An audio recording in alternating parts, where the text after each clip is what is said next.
നിങ്ങളുടെ favourite shows ഇനി ഒരിക്കലും മിസ്സാവില്ല. ഇപ്പോൾ C5 കാണും നിങ്ങളുടെ ഫേവറേറ്റ് ഷോസ് തികച്ചും സൗജന്യമായി. പറയടാ, എന്താ ഉണ്ടായതെന്ന്. പറയാം.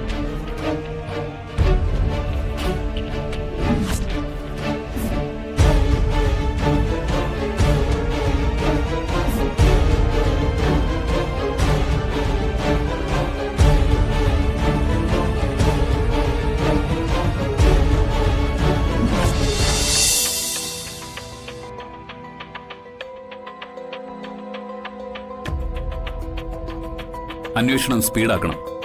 Okay sir. എന്തെങ്കിലും വിവരം കിട്ടിയാൽ ഞാൻ സാറിനെ ഉടനെ അറിയിക്കാം.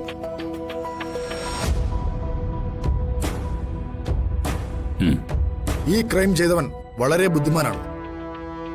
കരുതിക്കൂട്ടിയാണ് അവനെല്ലാം ചെയ്തത്.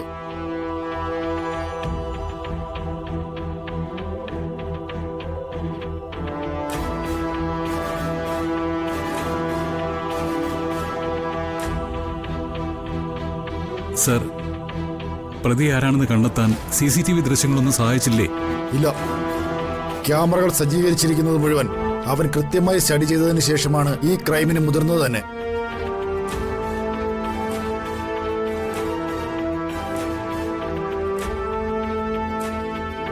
അവൻ വളരെ ബ്രില്യൻ്റായ ക്രിമിനലാണ്.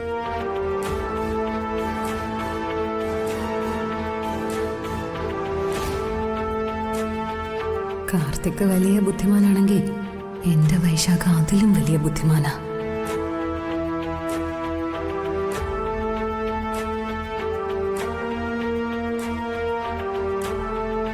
നീ ഇങ്ങോട്ട് വന്നേ.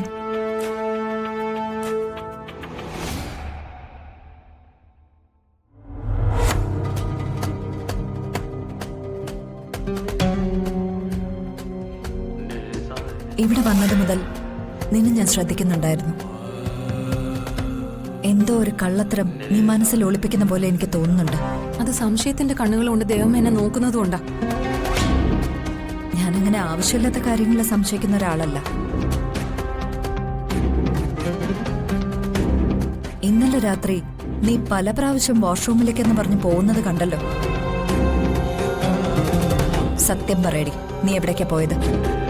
എന്താ ദൈവം ഇങ്ങനെ പോലീസ് ക്രിമിനലുകളെ ക്വസ്റ്റ്യൻ ചെയ്യുന്ന പോലെ? നീ ഒരു പക്ക ക്രിമിനലാ, അതിലൊരു തർക്കവുമില്ല. മീനാക്ഷി കാണാതെ പോയത് മുതല് ഞാൻ വല്ലാതെ ടെൻസ്ഡ് ആയിരുന്നു. അതിന്റെ പ്രധാന റീസൺ എന്താന്ന് വെച്ചാ, എന്ത് പ്രശ്നം ഉണ്ടായാലും നിങ്ങൾ എന്നെ സംശയിക്കും. ഞാൻ ടെൻഷൻ അടിച്ച വാഷ്റൂമിൽ പോയത്, അതാ സത്യം.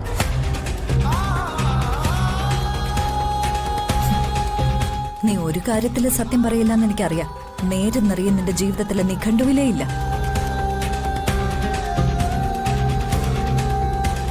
എങ്കിലും ചോദിക്കാണ്, നിന്റെ കയ്യിൽ 2 മൊബൈൽ ഫോണുകളുണ്ടോ? ഇല്ല.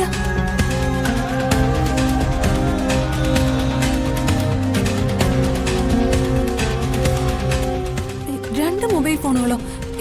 എന്താ ദൈവം ഇങ്ങനെയൊക്കെ ചോദിക്കുന്നേ? ഞാൻ കുഞ്ഞിനെ തരാനായി നിന്റെ മുറിയിലേക്ക് വന്നപ്പോ 2 തരത്തിലുള്ള മൊബൈൽ ചാർജറുകൾ അവിടെ കണ്ടു.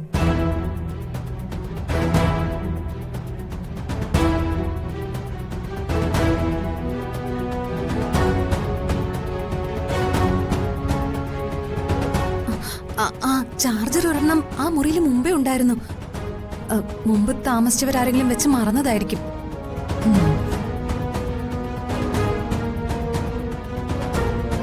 നീ പറഞ്ഞതിലൊന്നും എനിക്കത്ര വിശ്വാസം പോരാ. നീ ഒരു കാര്യം ഓർക്കണം, നിന്റെ ജീവിതം ഒരു വലിയ അപകടത്തിലേക്കാണ് നീങ്ങുന്നത്. നിന്റെ മരണം ഒരു സ്വാഭാവിക മരണമായിരിക്കാൻ ഒരു ചാൻസും ഇല്ല.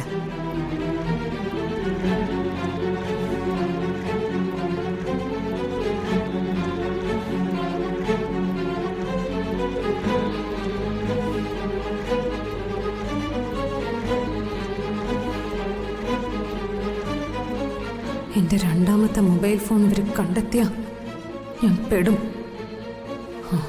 അതിനു മുമ്പ് ആ ഫോൺ വലിച്ചെറിഞ്ഞ് കളയണം.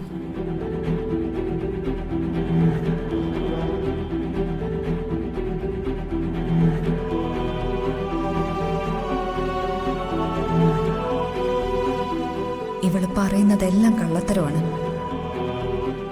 അതെല്ലാം കണ്ടെത്തിയേ പറ്റൂ. മീനാക്ഷിയോട് തൽക്കാലം ഇതൊന്നും പറയണ്ട. ദേവി, ആ, എന്താ ചേട്ടാ? മോൾക്കൊരു കുഴപ്പമില്ലല്ലോ, എന്നിട്ടും എന്താ വല്ലാത്തൊരു ടെൻഷൻ? പിള്ളേരുടെ ഒരു ഹണിമൂൺ ട്രിപ്പ് ഇങ്ങനെ ആയിപ്പോയല്ലോ എന്ന് ഓർത്തിട്ടാ. സാരമില്ല, അവള് എങ്ങല്ലേ.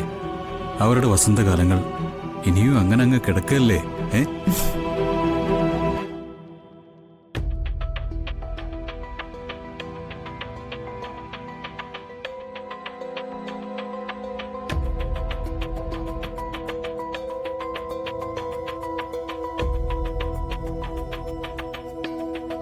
നീ എന്താ രാജലക്ഷ്മി കൂട്ടിലടച്ച വരികനെ പോലെ അങ്ങോട്ടും ഇങ്ങോട്ടും നടക്കുന്നത്? മാമലക്കാവി പോയവരെ ആരെയും ഇങ്ങോട്ട് കാണുന്നില്ലല്ലോ കൈമളേട്ടാ. അവര് വരേണ്ട സമയമാകുന്നല്ലേ ഉള്ളൂ. വരും, നീ ടെൻഷൻ അടിക്കേണ്ട ഒരു കാര്യമില്ല. എന്നാലും എനിക്ക് ആകെ ഒരു ടെൻഷൻ, എന്താന്നറിയില്ല. ഓ എന്റെ അമ്മേ, ടെൻഷൻ ഒന്നും വേണ്ട. ഞാൻ ഏട്ടനെ വിളിച്ചിരുന്നു, അവരിങ്ങോട്ട് വരുന്നുണ്ട്. ഇപ്പൊ അടുക്കാറായിട്ടുണ്ട്. ആ, നന്ദിനി ഇല്ലാത്തപ്പോ കിച്ചണിലെ ചാർജ് മാലതിക്കാണല്ലേ? ആ, അത് പണ്ടേ അങ്ങനെയാണല്ലോ.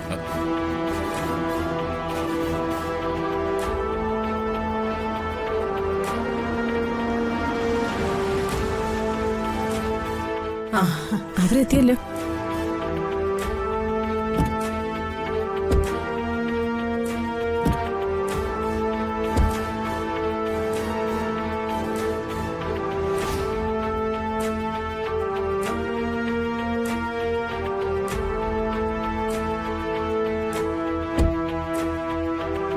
മീനാക്ഷി അമ്മേ. അയ്യോ, ഈശ്വര, കുഴപ്പമില്ല കാർത്തിക. അതൊക്കെ നടന്നോ?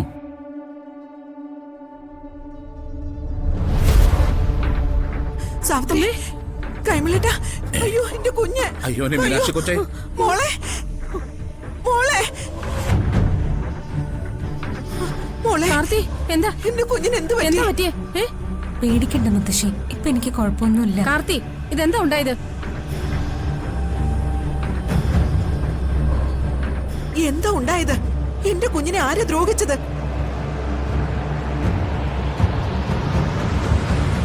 ജയരമ, നീ എന്താ ഒന്നും മിണ്ടാതെ നിൽക്കുന്നേ? സന്തോഷിക്കാനാ പോയത്, സങ്കടത്തിലാണത് കലാശിച്ചത്. അമ്മേ, ചില പ്രശ്നങ്ങളൊക്കെ ഉണ്ടായി. എല്ലാം വിശദമായിട്ട് അവൻ പറയും.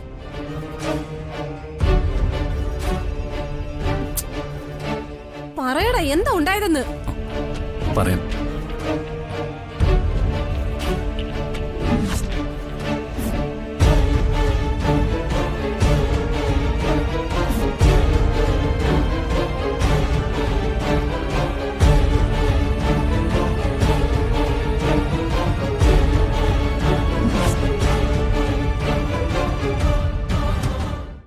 ഡൗൺലോഡ് ചെയ്യൂ C5 ആപ്പ്. കാണൂ എല്ലാ എപ്പിസോഡുകളും സൗജന്യമായി.